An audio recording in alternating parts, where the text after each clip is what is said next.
Good evening. Tonight, Northern governors condemn hijack of NSAS protest by subversive elements, meet with the Inspector General of Police and other stakeholders on the fallout of demonstrations.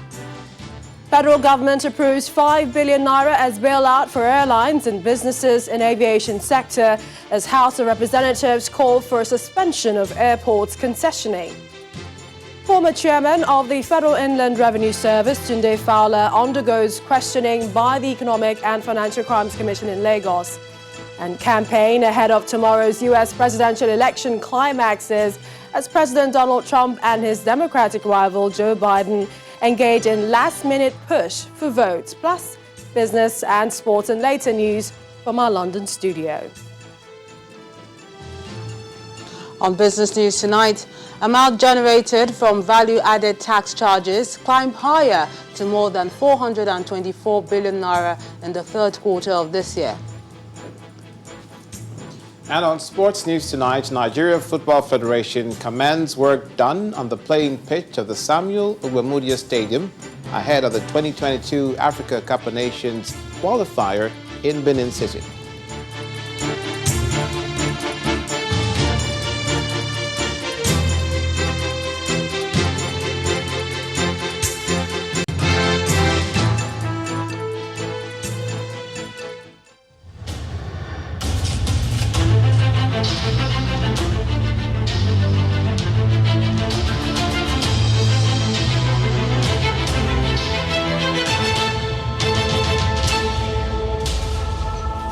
The dust raised by the recent NSAS protests is yet to settle and remains a subject of discussion across the country.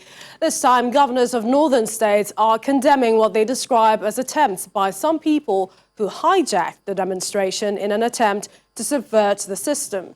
The governors met today with the Inspector General of Police, the Chief of Staff to the President, President of Senate, Deputy Speaker of the House of Representatives, and other leaders, where they restated that the country is indivisible.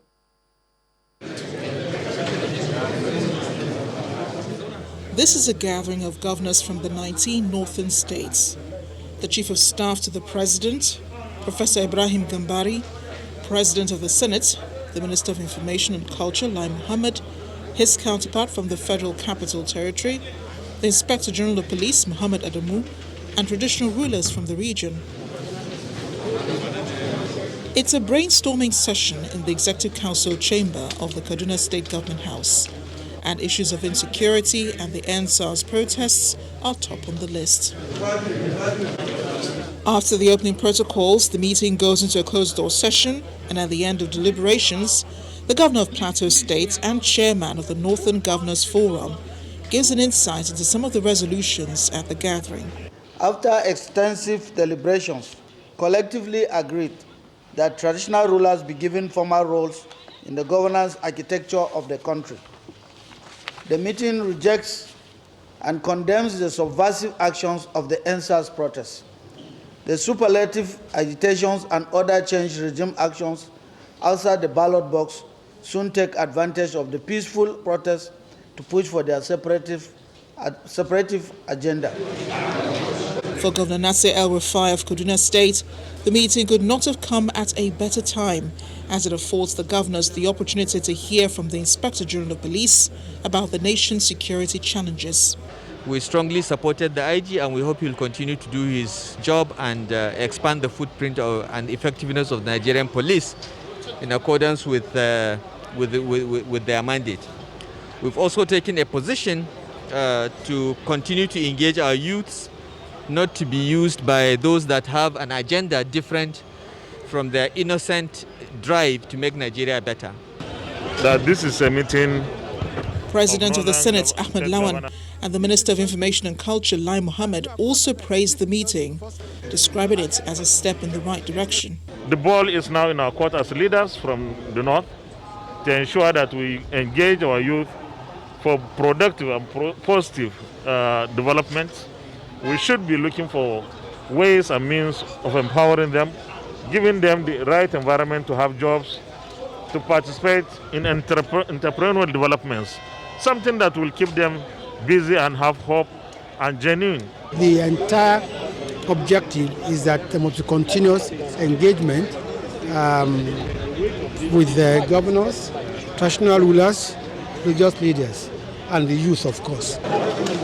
With the EndSARS protest still very fresh in the minds of Nigerians, the Northern Governors Forum set up 2 committees to further engage the youths, as well as civil society organizations, on the need to live in peace and constantly interface with government. Meanwhile, the Edo State Governor is assuring the police in the state that the government would handle the medical expenses of policemen injured following the EndSARS protest. The governor gave the assurance while speaking with senior officers as well as inspectorate and rank and file during meetings held with them at the Government House and the State Police Command headquarters, both in Benin City, the state capital.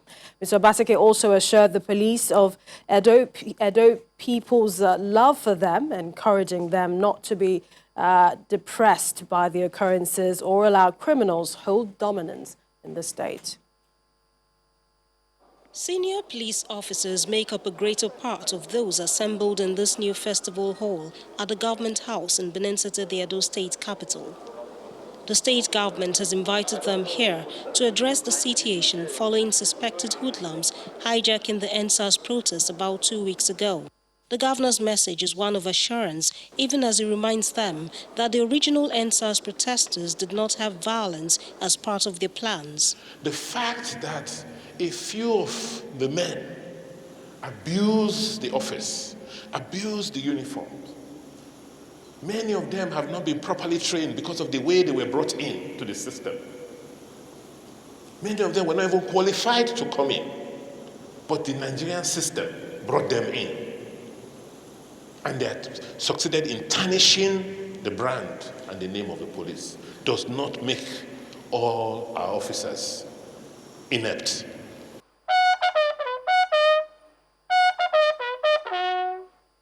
The governor and his team take the meeting beyond the hall. A visit to the Edo State Police Command headquarters follows. Here, officers and rank and file join senior officers in the meeting with the governor and his team.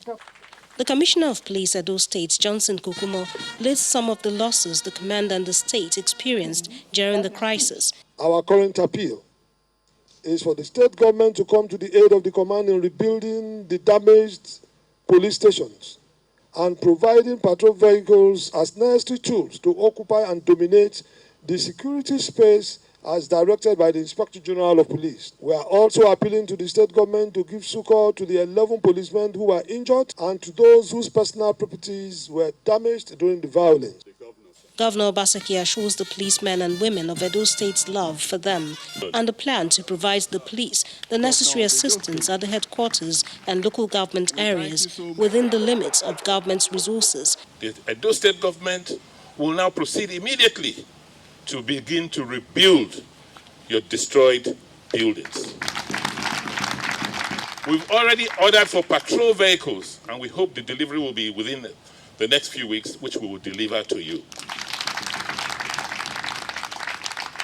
We will be responsible for the bills, the hospital bills of every policeman or woman who has been hurt as a result of the incidents of the last few weeks. The governor also encouraged them to boldly take their place in society and put crime where it belongs. Jessica Olubuse, Channels Television News.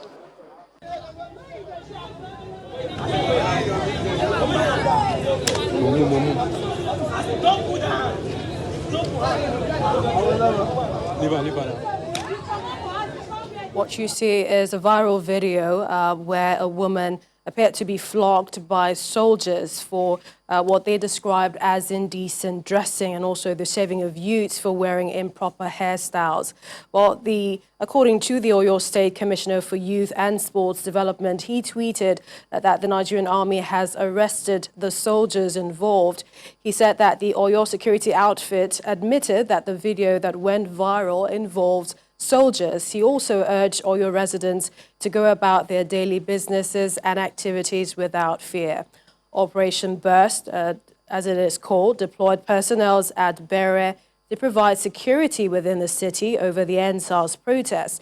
The operation noted that some of the soldiers attached to the Joint Security Task Force seen in the viral video acted outside their mandate. The state government has also asked for their immediate disengagement from the operation burst and demands that the military authority carry out proper investigation. The personnel of the new Police Special Weapon and Tactics Unit SWAT, who have been undergoing fresh training in tactical skills in Nasarawa State, have been asked to be good ambassadors of the force. The charge is coming from the Minister of Police Affairs, Mohammed Dingyadi, during a visit to the officers at the Police Mobile Training College in the state. For some weeks now, 400 officers have been undergoing training at the college, which is the second location of the SWAT personnel training in the country.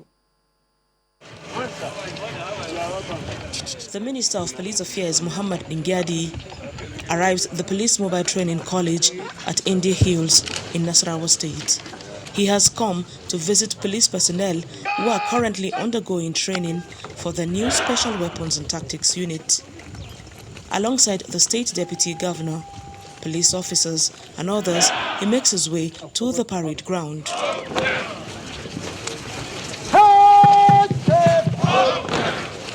He has this message for them. You are supposed to be your brother's keepers. You are supposed to be good ambassadors of the police family in this country. You are supposed to conduct yourselves in such a way that you respect the principles of democracy, principles of human rights, and the principles of decorum. To all of you here. Some of the personnel exhibit tactics learned so far.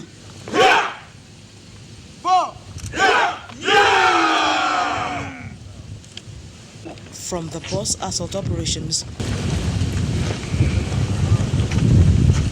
to the room entry, the unarmed combat, weapon control, and the roadwork displays.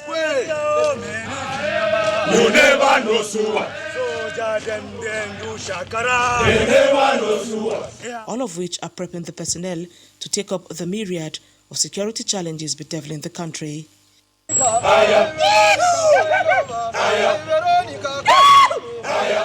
Impressed by this, the minister assures Nigerians of a better service delivery moving forward.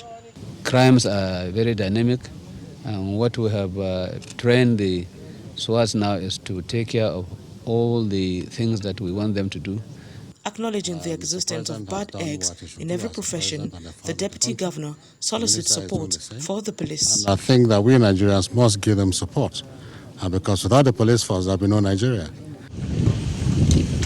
The Special Weapons and Tactics Unit is to replace the recently disbanded Special Anti-Robbery Squad. As the training continues, millions of Nigerians look forward to an improvement in the activities of police personnel devoid of any form of brutality. Halima Gayam, Channels Television News. In part two, after the break, still on the aftermath of the NSAS protests, more judicial panels commence sitting, plus the chairman of the Northern Governors Forum will be joining us to shed more light on today's meeting of Northern leaders in Kaduna.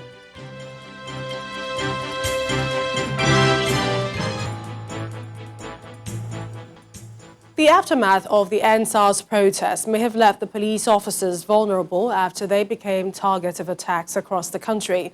But they are now receiving reassurances for their safety, one of which is coming from the Niger state government. This was one of the issues raised by members of the state's Judicial Commission of Inquiry investigating allegations of police brutality, which led to the nationwide protest. The panel has been expanded to include members of the force. The police commissioner in turn says officers of the command are undeterred by present circumstances and remain poised to providing maximum security for citizens. As a government, we are meant to protect lives and properties of every citizen, whether in uniform or a civilian. And we are aware that as much as the civilians have their own casualties of the reckless of few in uniform, the police authorities also have their own share of harassment and brutality from the civilians. And that is why, in the wisdom of His Excellency Alhaji Dr. Abakaliki Bello and the Council, the scope of the Commission of Inquiry in Niger State has been expanded to accommodate all kinds of brutalities against persons, whether in uniform or a civilian. We are happy to hear that Niger State has expanded the scope of reference to include even the police too. Though we don't have it here, but at least that is a sign of belief that you are thinking towards ensuring that we are also being taken along with, and also our problems also being looked into. Meanwhile, the Judicial Panel of Inquiry into police brutality, human rights violation or related extrajudicial killings in EBONYI State commenced its inaugural sitting in Abakaliki, the state capital. During his address, Chairman of the panel, retired Justice Alor Nwankwo, said that members will work without fear or favor to ensure restitution to those whose fundamental human rights have been violated by security agencies in the state. So far, the panel has received 5 petitions and will commence hearing later this week. The panel gives the public unfettered right to speak about their experiences in the hands of security agents, to enable us make our findings and recommend appropriately. The panel, therefore, looks forward to the cooperation of everybody in ensuring that the assignment of this panel is effectively and efficiently discharged to the glory of God and for the good of the society. So far we have a total of 5 petitions, and we will immediately commence hearing this week. Over in Ekiti State, the Judicial Panel of Inquiry into cases of police brutality and other human rights violations held its inaugural session with various stakeholders making presentations. Chairman of the panel, Mr. Cornelius Akintayo, promises to be fair to all, advises residents with genuine complaints to approach the panel. Now joining us is Governor Simon Lalong of Plateau State and Chairman of the Northern Governors Forum. We're talking to him with regards to the meeting held earlier today. We'd like to thank you, Your Excellency, for joining us on the News at 10. I'd like to begin with your meeting today, which appeared to have centered on the EndSARS protests and their fallout. Were you satisfied with the outcome of the meeting? Well, very well. Thank you very much. And I'm very satisfied with the outcome of this meeting. And the meeting was also a continuation of engagement, because you recall that a week ago, we had a meeting here in Kaduna when the EndSARS was going and getting very, very serious. So we had a meeting and came out with a communique. And part of the communique was continuous engagement. And so and also in continuous engagement, we agreed that we are going to engage the traditional rulers, religious leaders, and all stakeholders, critical stakeholders in the north. So it was in furtherance of this that we scheduled a meeting today, and we came out with a very useful suggestions and a communique. And all the northern leaders, including the members, the National Assembly leadership, those of them from the north, and many of the National Assembly members were all there. The Chief of Staff to the President was there. The traditional rulers were also represented by were also led by His Eminence, the Sultan. And so in that meeting, we all agreed to also go back and still continue with engagement, and particularly addressing the issues from the EndSARS, because we are also trying to avoid a second wave of EndSARS if we don't address some of those issues that are on ground, particularly to also prevail on people not to engage in destructions, because the EndSARS protest was hijacked by hoodlums and criminals, which led to several destructions, and which we also set up a 2-man two committees. We set up two committees, one youth and civil society committees to continue to engage with with the youth, and the other one was realizing the roles of traditional rulers, especially for North. They listen to the traditional rulers and also religious leaders. So we now agree that we're going to engage a lot of our traditional rulers and religious leaders, and who will also be interfacing on behalf of government with the youth. A good thing you mentioned the role of traditional rulers, leaders, because you did discuss that they should be involved in the architecture of governance. But, I mean, the Constitution, for example, doesn't give them a clear role. And we also understand or know that traditional leaders were not able to stem what we saw, the events of the last few weeks. So what do you think happened? Why do you think there was that gap? No, yes, because there's this absence of also constitutional rules backing them. And because of that, this committee that was set up is not only going to look on issues of answers, it's going to also look at the possibility of proposing an amendment to the Constitution that will also favor traditional rulers and will also give traditional rulers a very good role, a clear role in administration, like we used to do in the former northern state, northern Nigerian region. We give them that role of playing that role of interfacing and also addressing especially issues of security. So we are making preparation to propose an amendment to the Constitution because the constitutional amendment is already going on. That's why you saw the Senate President is there, Deputy Speaker is there, and leadership of the National Assembly who are from the North. A number of people are saying that there is a high level of disparity between the rich and the poor, which fuel the events also of the last couple of weeks. How are the governors planning to tackle poverty in the region? And that is, if you agree, that is a problem. Well, I will say also that is actually part of the fallout of the NSAS protest. And nobody is doubting, nobody is also saying that initially that the protest was wrong. But then the fact that it was hijacked by hooligans to also destroy public properties and the private properties was a matter of great concern. Now, what we are trying to do is to get back to the drawing board again and close the gap between the communication gap between the leaders and the led,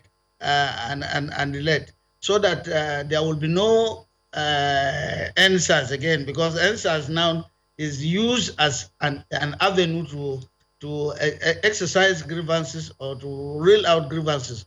And any attempt now, even in your house, you will hear, even your wife will tell you that, yes, if you don't provide this one, I will do NSAS. So let it not be a culture that we're now taking up down to our children. So what we intend to do, following what the federal government is doing already, is to provide opportunities to start engaging the youth so that they will be taken off the streets. Quickly, you also agree that social media should be regulated. What exactly are you proposing? Well, that we also already met at the Governors Forum.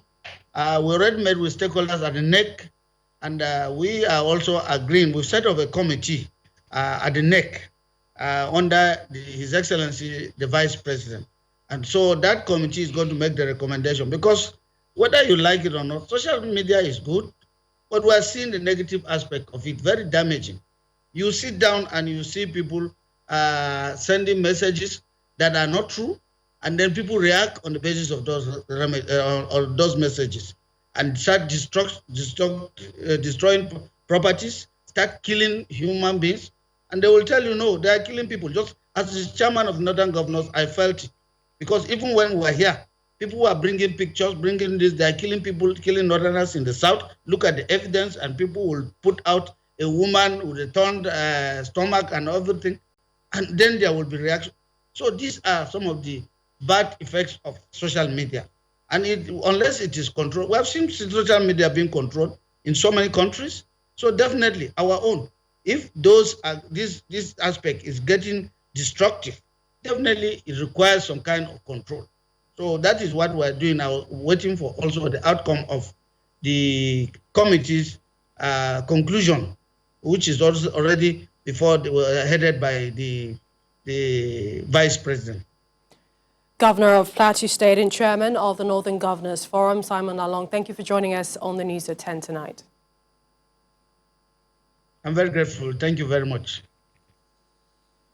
When the News at 10 returns, Governor NYESOM WIKE of River State denies ordering the killings of Igbos in OYIGBO local government area.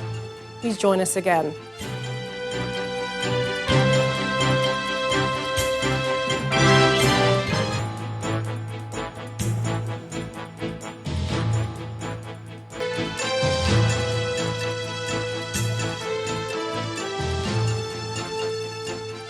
The Governor of River State, NYESOM WIKE, says he did not order soldiers to kill anyone in OYIGBO following the crisis that has rocked the boundary community.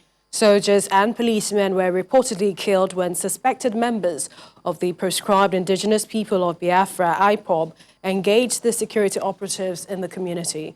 The governor made the statement when he met with leaders of non-indigenous residents in River State at the Government House, Port Harcourt.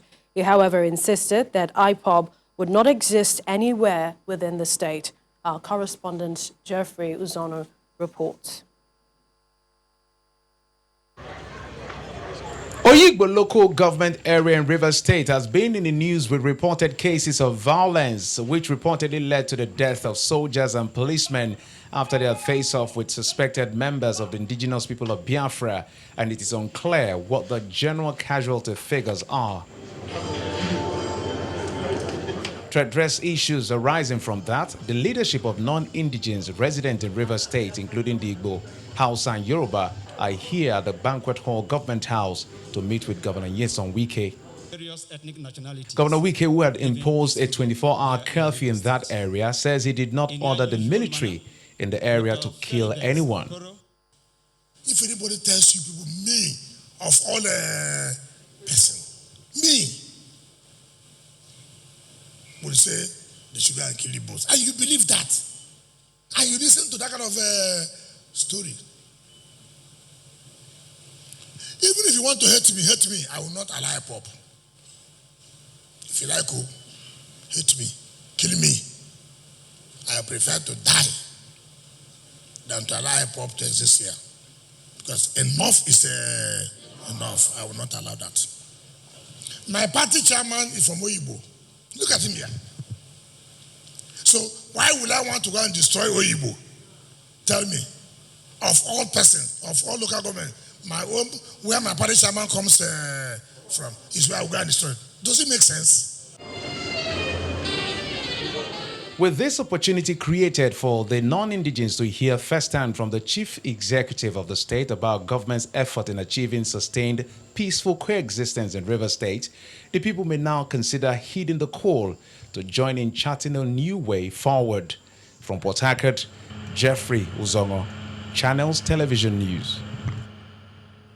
Outside Nigeria, 94 postgraduate Nigerian students were protesting the non-payment of their fees and upkeep at the Nigerian High Commission in London earlier today.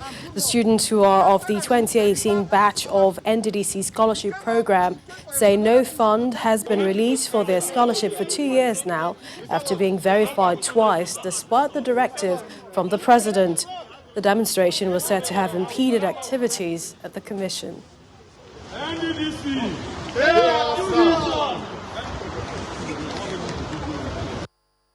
I are here to ventilate our anger and our displeasure concerning the non-payment of our tuition fees and upkeep by the NDDC 2 years after the scholarship award was awarded to each and every one of us standing here.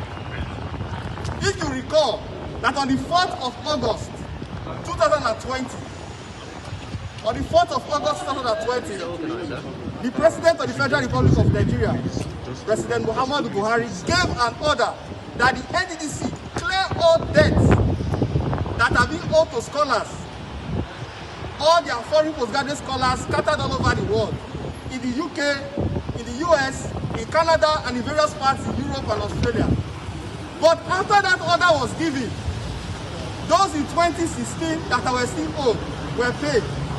Those in 2019 were paid. But the NDDC deliberately refused to pay those in 2018.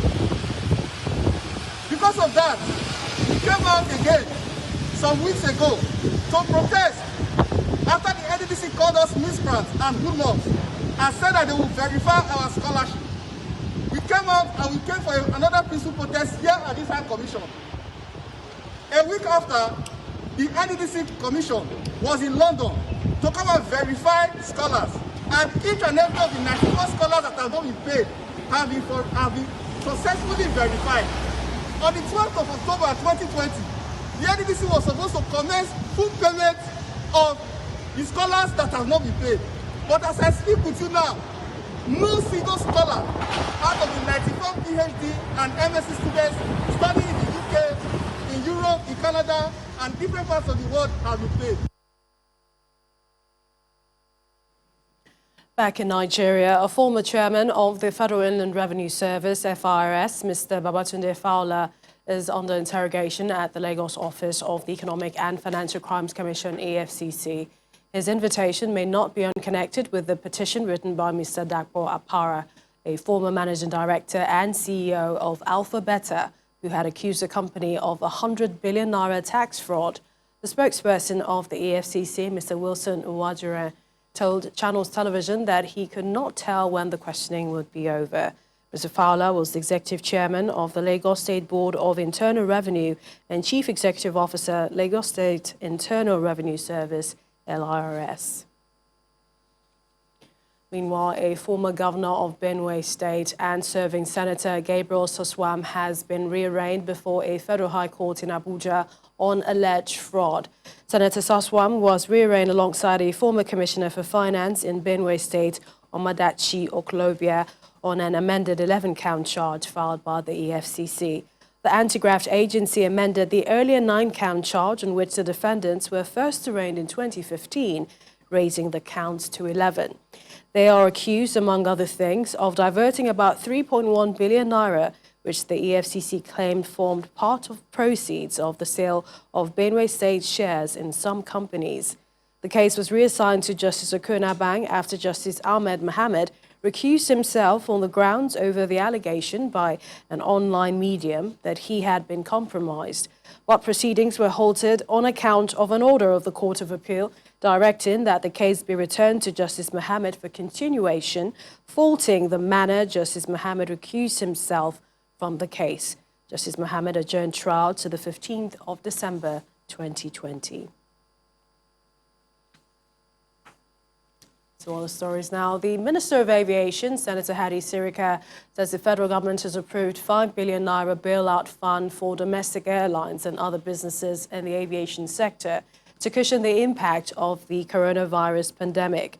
The aviation minister announced this during a public hearing on 6 executive bills intended to improve the standards as well as effective management of agencies in the aviation industry. This comes as the House of Representatives has called for the suspension of the planned concessioning of 4 of the nation's airports. And some company news. Arisco Bond Pets Group, an indigenous Nigerian company, is celebrating 40 years in business, and as part of activities lined to mark the milestone, the company has doled out 100 million naira in the first phase of its empowerment initiative. Fear him. Arisco Bompet is 40 and Arisco Foods Limited, a subsidiary of the group, is also marking its 10 years anniversary of providing services in the food processing value chain. It's a season of celebration for this serial entrepreneur, the president and CEO of Arisco Bompet, who is also the chief host of today's event.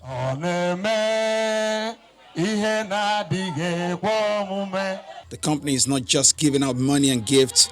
The management says encouraging local manufacturers is the big picture as they are expected to invest and grow the Nigerian economy.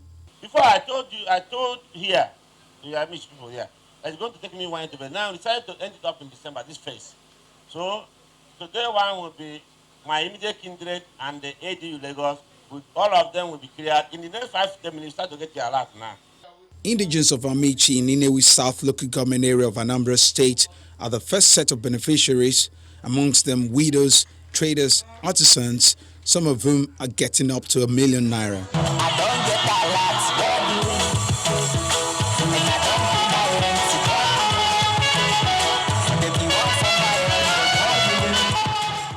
Widows, the less privileged, and all of us, even myself, I'm a beneficiary. So we are very proud of him. Chief Eric Umobe, this is not the first time. He has been doing it before. He has done it again. More especially, doing it immediately after COVID-19, when every family is in need. I will invest it in a business that will yield me money. A lot of people are in their need of just small money to come up. And that's why we are doing. Some people it's instant millionaire, some people get 50,000, some people get 100,000. It's programmed from my community. The company is hoping to reach out to more communities while also calling on well-meaning Nigerians to join the philanthropy gesture as a way to alleviate the suffering of the people. We have some more business news. Here's Melinda Kilami.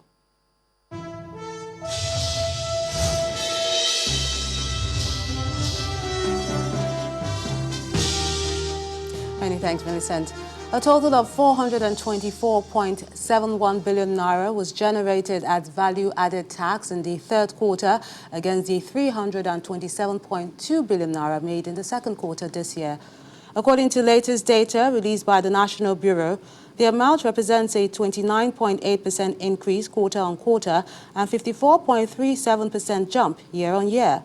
A further breakdown of the data shows that the manufacturing sector generated 47.07 billion naira, which is the highest amount of VAT, while mining, textile and garment industry contributed at least the least amount of the VAT. Of the total amount, 214.66 billion naira was generated as local non-import VAT, 115.34 billion naira as foreign non-import VAT, while the balance of 94.7 billion naira was generated from the Nigerian Customs Service import VAT. The federal government has begun the distribution of 6 million prepaid meters under the National Mass Metering Program. The project, which started in Lagos and other parts of the country, has seen the first batch of 1 million meters being released for onward installation in homes. Now, one of the distribution companies, that's Ikeja Electric, has received its share of 106,000 meters for 6 business districts under its jurisdiction. Now let's check out those oil prices. They've regained their balance after plunging more than 3% earlier today as traders shift their attention from the new COVID-19 lockdown measure imposed in some parts of Europe to the U.S. presidential election set for Tuesday. Global oil price benchmark Brent crude jumped 3.35% to $39.18 a barrel. That was about 9:55 p.m. local time, while its contemporary, the WTI, climbed by 3.44% to $37.02 a barrel. However, the prices of oil remain well below Nigerian benchmark for the 2021 budget, which is pegged at $40 per barrel, while low oil prices have had a negative impact on the international and indigenous scene. Trading at the local equities market kicked off November with moderate profit-taking. Ekiti Afia has the details.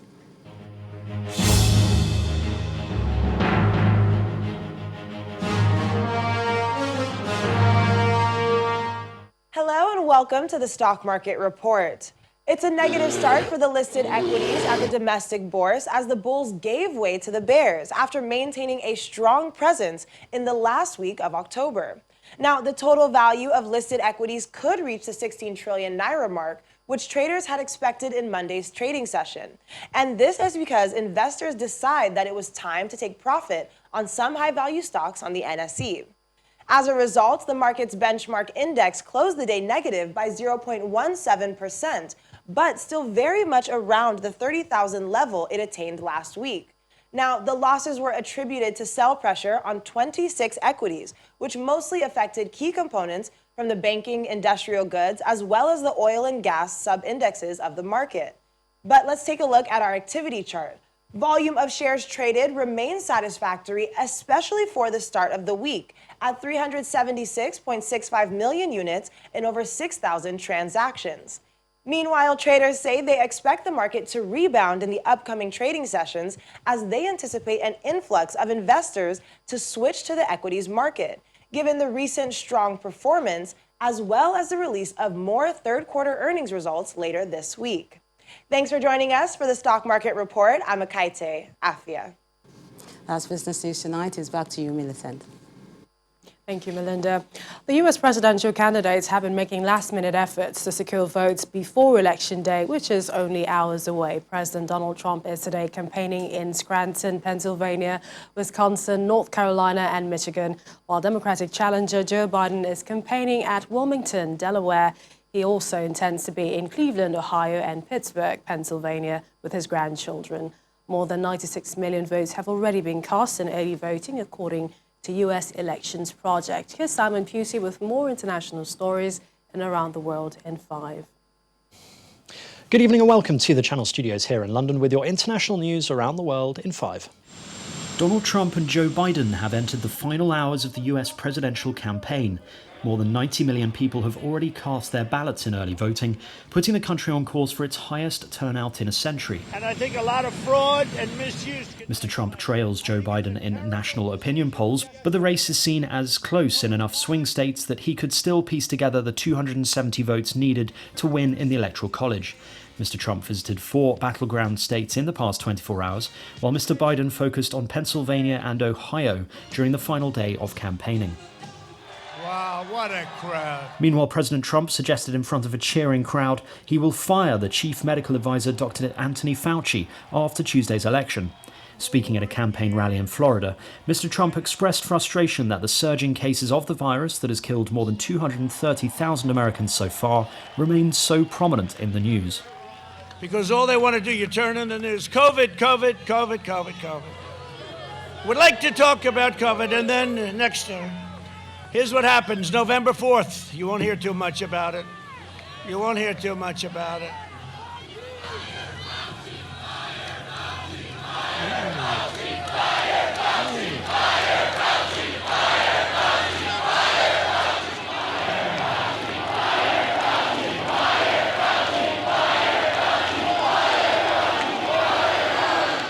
Don't tell anybody, but let me wait till a little bit after the election. I appreciate the advice. I appreciate it. Hollywood actor Johnny Depp has lost his libel battle with the British tabloid newspaper The Sun, which labelled him a wife-beater after a High Court judge ruled the paper's allegations were substantially true. Mr. Depp had sued the publisher of The Sun and one of its journalists over a 2018 article which stated he had been violent towards his ex-wife, actress Amber Heard. Miss Heard described how her ex-husband would turn into a jealous alter ego after binging on drugs and alcohol, adding he had often threatened to kill her. Nearly half of Slovakia's entire population have taken COVID-19 swabs over the weekend, with the government hoping it will reverse a surge in infections without a hard lockdown. Prime Minister Igor Matovic announced on social media that more than 3 million people were tested during the weekend. The testing was free and voluntary, but the government will impose a lockdown on those who did not participate, including a ban on going to work. Meanwhile, in Italy, Prime Minister Giuseppe Conte has announced the government is going to tighten restrictions to limit the spread of the coronavirus, but is holding back from reintroducing a blanket nationwide lockdown.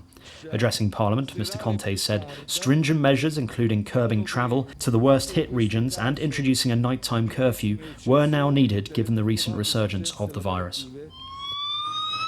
In Afghanistan, gunmen have stormed Kabul University ahead of the opening of an Iranian book fair, wounding at least 6 people, that's according to government officials. The Taliban denied any involvement in the attack. Violence in Afghanistan has worsened in recent months, even as the Taliban conducts peace talks with the government in Qatar, brokered by the United States. In Colombia, hundreds of demobilized former members of the FARC rebel group have marched in the capital Bogota to demand more security, implementation of a 2016 peace deal, and an end to the killings of former combatants.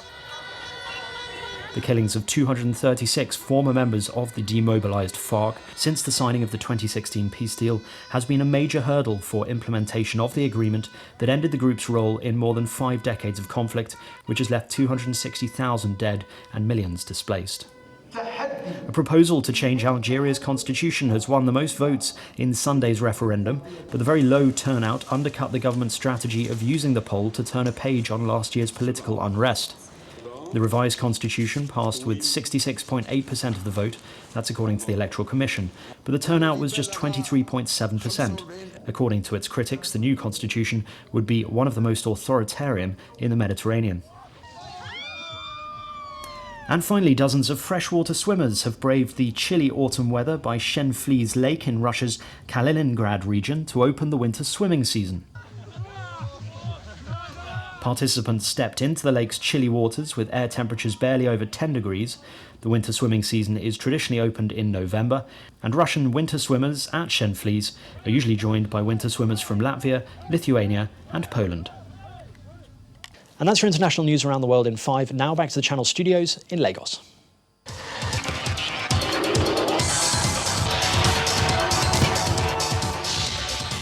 Thank you, Simon. Hello and welcome to Sports News. We begin with football. The president of the Nigeria Football Federation, Amaju Pinnick, is impressed with the playing pitch and facilities at the renovated Samuel Ogbamudia Stadium in Benin City ahead of the 2022 Africa Cup of Nations qualifier between the Super Eagles of Nigeria and the Leone Stars of Sierra Leone on November the 13th. The NFF president, who has led on an inspection tour of the facility earlier today, says the Super Eagles are excited and eager to play the match. And the Super Eagles forward, Paul Onochu, has been called up as replacement for injured Simon Moses for Nigeria's 2022 Africa Cup of Nations qualifier doubleheader against Sierra Leone after picking up an injury in Nantes' 3-0 home defeat to champions PSG. Simon was replaced by Kader Bamba in the 25th minute as a result of the setback. Super Eagles defender Ola Aina this evening handed Fulham their first English Premier League win of the season as they beat West Brom 2-0 to move out of the bottom 3. Bobby de Cordova-Reid headed Scott Parker's side ahead from close range after Alexander Mitrovic's cushioned header had set him up. That's it on Sports News. Millicent, back to you.